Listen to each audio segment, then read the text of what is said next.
Champions Cup round number 4, folks. Started my morning with a brisk-looking Glasgow hosting Glasgow up against Toulon. Must-win game for the Warriors to get themselves into the round of 16. A chance to avenge last season's Challenge Cup final.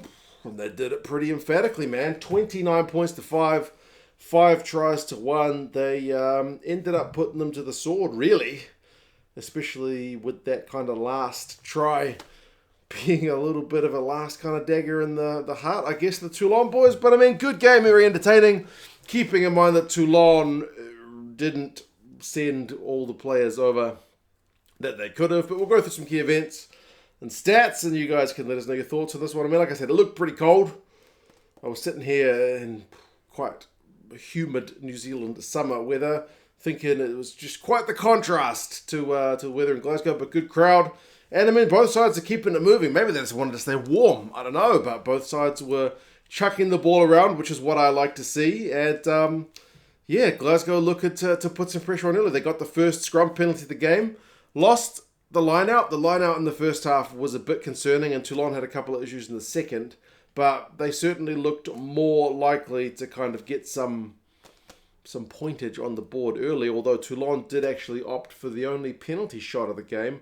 On 10 minutes, they opted for a 49-metre penalty, which went pretty well wide, not really close at all. But yeah, I felt like Glasgow were the more likely to get themselves on the board, and it looked like they'd done it just a couple of minutes after that missed kick by Toulon when Josh Mackay had a scything run through the Toulon defence on a pretty average kick. So he just returned the kick with some proper venom, but they ruled that there was a bit of obstruction, and they said it was Scott Cummins who'd kind of got in the way of one of the Toulon defenders, so that was an unfortunate one to have chalked off because it would have been a bit of a worldie. And that obstruction penalty conceded allowed the Toulon boys a bit of field position. They did initially miss touch, but they still managed to get themselves up Glasgow's end with that kick. And Kyle Rowe conceded a penalty at the breakdown. Toulon opted for touch. But you got to give credit to Glasgow's maul defence, man. Really solid. I'm used to seeing them go the other way when they're looking to get Johnny Matthews on the board. But no, man, great maul defence. Matt Fagerson wins a turnover at the maul. So, yeah, still no points on the board after 20 minutes. They did finally get it on 21 minutes. Not denied this time, Glasgow. And it is that man, Kyle Rowe, who gets the first of the tries. I mean, Tuipulotu and Hugh Jones had a bit of a field day in this game. Put their hands up to be that starting Scottish midfield once again. I mean, Tuipulotu from a George Horn pass just kind of straightens enough, frees the arms, gets the ball to Jones, who's able to really get the ball forward. The final one-handed pass to Rowe. It's pretty slick.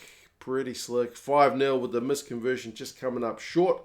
Angle was right, but not quite the legs on it. And then, I mean, Glasgow really looking to open up. They probably would have been able to, maybe, I don't know. They looked like they were about to open the Toulon boys up once again, but Sordoni ended up kind of having the game stopped, the Glasgow prop, when the medics had to come on for some sore ribs of his. He'd taken a slightly late shot to the kind of back of a kidney ribs area, so yeah, he was looking a bit tender. He kept playing, but they had to stop the game, which was unfortunate because they were looking pretty sharp. But again, next minute, doesn't matter because next passage of play. Quick ball, Tuipulotu once again, draws a tackler, passes through to that man Jones, and he cuts through 12-0. That midfield, I'm going to say it again, was looking bloody good. So 12-0 to Glasgow, looking pretty comfortable. And unfortunately, from a Toulon point of view, Gabin Villiers, who's got a bit of a point to prove, being left out of the French squad, has to go off. So, yeah, not really a chance to put his hand up between now and the Six Nations getting underway. I mean, I know Toulon have still got games to play. But yeah, that's just unfortunate timing for him. Both sides had a bit of ambition to get themselves more points. Well, Toulon first points before half-time, but nothing really doing. It ends with a knock-on. So 12-0 into the sheds. If you're Glasgow, you'd be pretty happy that your defence has got the opposition with that big goose egg on the board, but ideally you want to put the game to bed because 12-0 is far from dead and buried. They've had less possession, Glasgow, but more run meters, 352 to 207. Clean breaks is 4 apiece, but defenders beaten 20 to 12. Glasgow's attack is looking sharp. Their line-out, though, 4 from 7, was the part that was a little bit concerning. Toulon at halftime was 7 from 7 with the line-outs, but as I mentioned, they would have some issues with that in the second half. And as good as he's been in that first half, Hugh Jones's attempt to put a grubber through was downright embarrassing. He just basically dropped the ball, fluffed his lines, a bit of an air swing with his foot, but oh well, you can't. He still gets man of the match, so what can you say? Finishes with 2 tries and an assist. Not a bad day at the office, despite that one little moment. Toulon finally got themselves on the board. Dréan managed to get on the board on 48 minutes. They had finally gone about 7 phases. Again, from kick return, Luke with the cross kick to Tuisuvu, who had a big carry. Great final ball.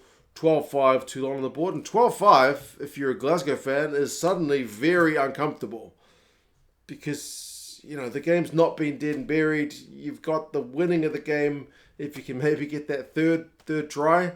But then Toulon goes and scores. So very uncomfortable for Glasgow. But the crowd, I think, could feel that and got behind them. 56 minutes, Glasgow were in Toulon's 22 for maybe the 3rd time in the second half.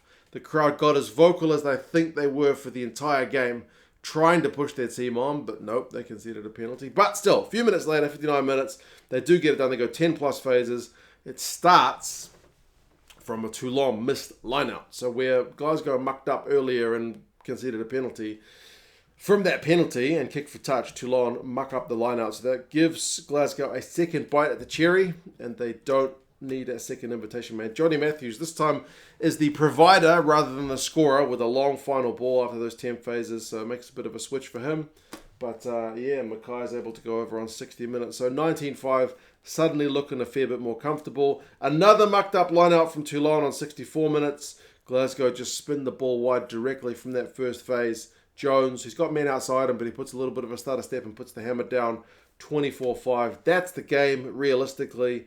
I mean, Toulon did get a bit of territory when they put their little dinking kicking game through. Kyle Rowe got pinged for throwing the ball away. Not that it made much of a difference after he'd kind of run the ball into his own 22, because he had no choice. He was right by the sideline. But, Toulon go for the maul. Cornel Dupré looks to have gone over on his return to Scottish soils, but nope, they TMO'd that one for a bit of obstruction as well. Ferry had another try denied for the second week in a row. Unfortunately, the substitute loose forward, it was a forward pass in the build-up. So yeah, a few tries denied in this game, to be fair. But Glasgow were not denied for the last one. Bit of a salt in the wound one to get that points difference as high as they can. It looked like the Maul might be going to do it. Johnny Matthews may be determined to get himself on the ball, but the Maul could only get advantage as it was kind of brought down. Wide ball to Kyle Rowe. He gets his second of the game. And again, the conversion not over for this one. So they only kicked 2 from the 5, but 5 tries. Pretty emphatic in the end from the Glasgow boys. I mean, stats-wise, run meters, 684 to 422. That's entertaining. That's high.